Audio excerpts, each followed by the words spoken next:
சற்று முன் சூடு சுரணை உனக்கு இருக்கா? எடப்பாடி பழனிசாமி வாட்டி வதக்கிய அதிமுகவின் முக்கிய புள்ளி. இதை பற்றி தாங்க இந்த வீடியோவில் நம்ம முழுமையாக பார்க்க போகிறோம்.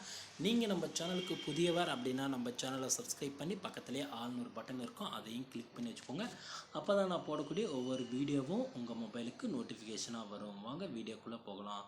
அதிமுகவின் பொதுச் செயலாளராக பார்த்திங்கன்னா எடப்பாடி பழனிசாமி நியமிக்கப்பட்ட பிறகு பார்த்திங்கன்னா பொதுக்குழுவை கூட்டி, அதாவது ஓபிஎஸ்க்கும் கட்சிக்கும் எந்த ஒரு சம்மந்தமும் இல்லை அப்படின்னு கட்சியை விட்டு நீக்கிட்டாருங்க. அதாவது ஒருங்கிணைப்பாளர் பதவியும் பறிச்சிட்டாரு அப்படின்ற மாதிரி பார்த்திங்கன்னா அதிமுகவோட வெப்சைட்டில் அப்லோட் பண்ணிட்டாரு. ஆனால் பார்த்திங்கன்னா இதை பார்த்திங்கன்னா ஒரு ஒரு குறிப்பிட்ட நபர்கள், அதாவது ஓபிஎஸ்ஸின் முக்கிய ஆதரவாளர்களான பார்த்திங்கன்னா முக்கிய தலைவர்கள், முன்னாள் அமைச்சர்களான வைத்தியலிங்கம் பார்த்திங்கன்னா எடப்பாடி பழனிசாமியை வாண்டையாக கேட்டிருக்காருங்க. என்ன அப்படின்னு பார்த்திங்கன்னா எடப்பாடி பழனிசாமி பார்த்திங்கன்னா முதலமைச்சராக இருக்கக்குள்ள பார்த்திங்கன்னா துணை முதலமைச்சராக பார்த்திங்கன்னா மட்டும் நீ வச்சுக்கினேன், ஆனால் ஆளும் கட்சி எதிர்கட்சியாக வந்த பிறகு பார்த்திங்கன்னா கட்சியை விட்டு துரத்தி அடிக்கிற இதெல்லாம் நியாயமா?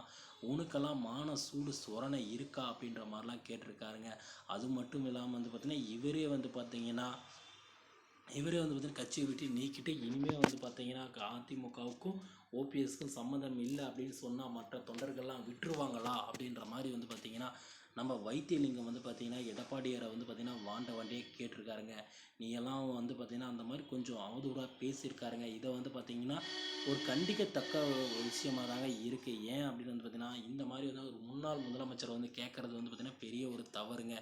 இருந்தாலும் பார்த்திங்கன்னா எடப்பாடி பழனிசாமி போகிற இடத்துக்கெல்லாம் பார்த்திங்கன்னா ஓபிஎஸ்க்கும் கட்சிக்கும் எந்த ஒரு அதிகாரமும் இல்லை அப்படின்ற மாதிரி சொல்லிட்டு வரதான் அவங்களுக்கு ஒரு வெறுப்பை உருவாக்குதுங்க. இது ஏன் அவர் சொல்ல மாட்டார் அப்படின்னா அவர் பக்கமும் நியாயம் இருக்குங்க. எடப்பாடி பழனிசாமி பார்த்திங்கன்னா தேர்தல் ஆணையமோ சரி, உச்சநீதிமன்றமோ சரி, அது இனிமேல் பார்த்திங்கன்னா பொதுக்குழு கூட்டி பொதுச் செயலாளர் என்ன எடுக்கிறாரோ அந்த முடிவே இறுதியான முடிவு அப்படின்ற மாதிரி சொல்லிட்டாங்க. ஆனாலும் பார்த்திங்கன்னா ஓபிஎஸ் ஒரு பக்கமும் இபிஎஸ் ஒரு பக்கமும் பிரிஞ்சுட்டு இருக்கிறது பார்த்திங்கன்னா அதிமுகவுக்கு தான் ஒரு பெரும் ஒரு பின்னடைவை கொடுக்குங்க. ஏன்னா வருகின்ற 2026 தேர்தலில் பார்த்திங்கன்னா அதிமுக வெற்றி பெறணும், திமுகவை வீழ்ச்சி அடையணும் அப்படின்னா கண்டிப்பாக ஒற்றை தலைமையிலான ஆட்சி அமைந்தால் மட்டுமே தாங்க முடியும். ஆனால் இங்கே பார்த்திங்கன்னா ஒருத்தர் மாதிரி ஒருத்தர் திட்டிக்கிட்டு இருக்கிறது பார்த்திங்கன்னா ஒரு அரசியல் ஒரு படுதோல்வியை தாங்க இந்த இடத்துல பார்த்திங்கன்னா நிர்ணயிக்கப்பட முடியும். ஆனால் வைத்தியலிங்கம் பார்த்திங்கன்னா இந்த மாதிரி எடப்பாடியாரை பேசுனது பார்த்திங்கன்னா பெரும் ஒரு அதிர்ச்சியை ஏற்படுத்தியிருக்குங்க.